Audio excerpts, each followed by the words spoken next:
16 urte, eta azkeneko urteak zaila ziren, motibo pertsonalagatik baita ere, eta azkenan ustea erabaki dut, ezin duelako denarekin.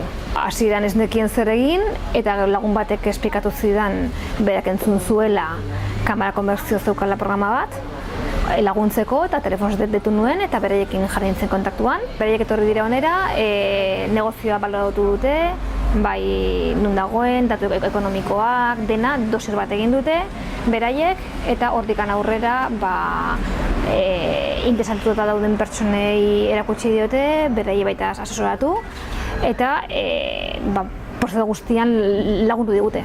Normalean ni bezala dagoen pertsonak ez daki nola egin transmisioa, nun bilatu jendea, nola baloratu, eta hori guztia beraiek egin dute. Azkenean oso lan izugarria da hori.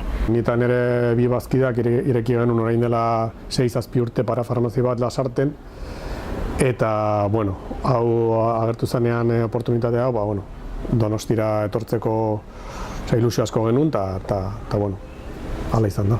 Kamara komertziotik asko lagundu digute, beraien bidez papeleo dana